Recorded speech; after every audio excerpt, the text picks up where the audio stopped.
Ada sahabat Nabi Muhammad SAW duduk kumpul sama Nabi. Duduk kumpul sama Nabi. Nabi mengatakan apa?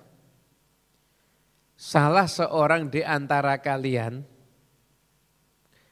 itu nanti di neraka gigi gerahamnya akan lebih besar daripada gunung Uhud. Tapi di neraka. Terus sahabat yang kumpul di situ kaget. Ini sahabat Nabi semuanya. Bahkan di situ ada yang ahli Quran. Kaget. Sudah kaget, bingung, panik.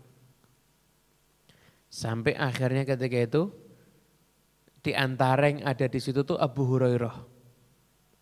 Abu Hurairah ketakutan. Sahabat itu sudah ada ancaman neraka dari Nabi. Oh, nggak bisa tidur. Sahabat begitu. Kaget Abu Hurairah. Subhanallah, semua yang ada di tempat itu mati dalam keadaan iman. Mati dalam keadaan iman. Mati dalam keadaan iman. Mati dalam keadaan iman. Sampai tersisa 2 orang. Yang satu Abu Hurairah. Yang satu lagi namanya Rajal bin Unfuwah. Rajal bin Unfuwah ini termasuk qari ahli Quran. Ahli Qurannya sahabat Nabi SAW. Abu Hurairah tinggal berdua, kata Abu Hurairah, ya Allah, takut Abu Hurairah. Ini ahli Quran, ini kalau ada yang nasibnya masuk neraka, yang paling pantas ya saya. Nah, Abu Hurairah itu masuk Islamnya bukan generasi awal, tapi generasi sudah agak akhir. Ketakutan Abu Hurairah, ini ahli Quran ini, hebat nih, pasti saya yang celaka, saya nggak akan selamat.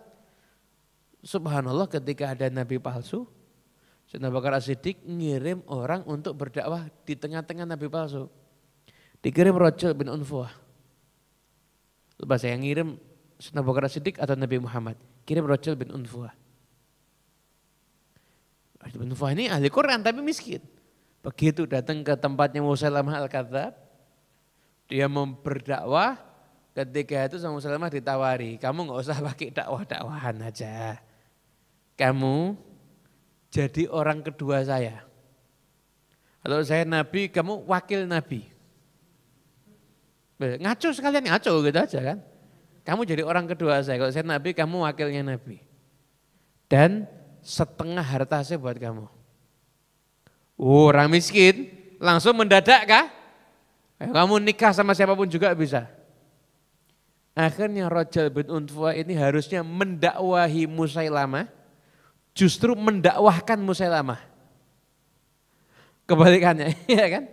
Mendakwahi Musailamah dan pengikutnya, justru dia mendakwahkan Musailamah ke pengikutnya. Ini adalah seorang nabi, dia itu adalah nabi, setelah Nabi Muhammad nabinya itu dia. Karena ini orang ahli Quran dari sahabat Nabi, akhirnya banyak yang percaya. Kaum muslimin, Sayyidina Abu Bakar As-Siddiq nunggu-nunggu loh. Nggak balik-balik ini. Kok nggak balik-balik ini?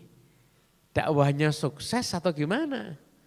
Ketika berhadap-hadapan kaum muslimin sama pasukannya Musailamah Al-Kadzab, semua kaum muslimin kaget. Kenapa? Rajal bin Unfuwah di pasukannya Musailamah Al-Kadzab. Semua kaget. Abu Hurairah senang. Alhamdulillah ternyata dia bukan aku. Semua kaget, Abu Hurairah senang. Oh ternyata dia bukan aku. Saya selamat, alhamdulillah dia yang ternyata ikut Musailamah. Bahkan akhirnya mati. Naudzubillah min dzalik, dalam keadaan membela Musailamah Al-Kadzab. Takut ada, tapi juga jangan kehilangan harapan. Ada lagi kisah yang berikutnya. Namanya Abdullah bin Abi Sarh. Abdullah bin Abi Sarh ini dulu muslim. Bagian nulis wahyu. Kemudian dia tiba-tiba murtad. Ketika murtad menghina Nabi. Wah itu wahyunya sudah sering saya palsukan itu. Karena kaum muslimin kan takut. Jangan-jangan betul dipalsu ini, wahyu-wahyu ilahi ini. Ketakutan kaum muslimin ketika itu. Tapi enggak, dia enggak memalsukan sedikit pun. Nah, ketika Fathu Makkah, Nabi Muhammad SAW masuk ke Mekah dengan 10.000 pasukan. Apa wasiatnya Nabi? Ini wasiat Nabi kepada pasukannya untuk orang Mekah. Apa wasiatnya Nabi? Jangan perangi siapapun, jangan serang siapapun, jangan bunuh siapapun. Siapa? Orang Mekah. Siapa orang Mekah? Yang seumur hidupnya mereka rata-rata memusuhi Nabi Muhammad. Nabi jangan perangi siapapun. Tapi Nabi sudah mengatakan jangan perang, jangan ada yang dibunuh. Cuma ada nama-nama yang disebut, sekalipun dia bergantung di Ka'bah, pegangan kiswah suruh bunuh.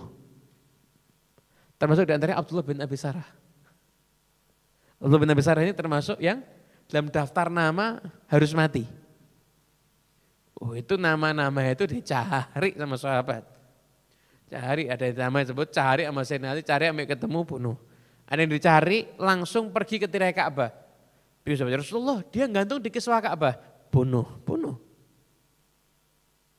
Tapi Abdullah bin Abi Sarah begitu tahu dia akan dibunuh, langsung deketin Sayyidina Utsman bin Affan, minta perlindungan ke Sayyidina Utsman, tobat minta ampun.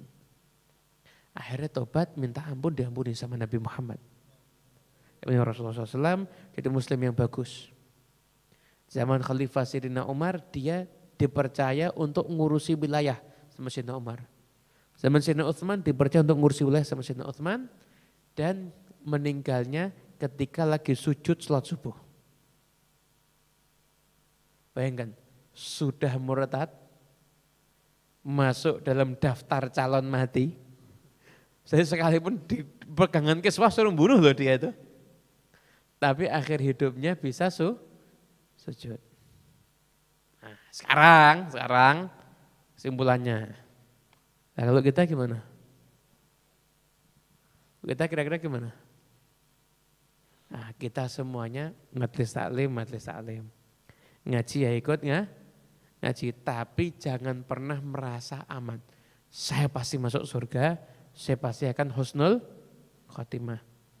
Ada rasa harapan boleh, tapi beramal. Rasa takut juga harus ada. Jangan sampai harapannya membuat sombong. Enggak perlu beramal, saya pasti husnul khotimah.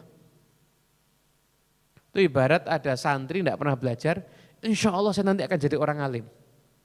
Lah kucing lewat ya ketawa lihat orang begini. Paham enggak? Kita ini sekarang gimana? Majelis taklim udah ya kan? Nih teman-teman yang di rumah lihat streaming pengajian juga sudah. Terus nasibnya gimana? Tetap berharap. Insya Allah husnul khotimah. Sebab husnul khotimah kita sudah ada. Tapi juga harus ada rasa takut. Tapi kan juga ada. Orang di akhir umurnya itu enggak Jadi kita tetap beramal untuk mengejar husnul khotimah sambil ada rasa takut. Dan untuk mengobati rasa takutnya minta sama Allah. Ya Allah, semoga aku menjadi orang yang husnul khatimah. Ya Allah, jadikan akhir kehidupanku adalah akhir yang baik. Itu sikap kita.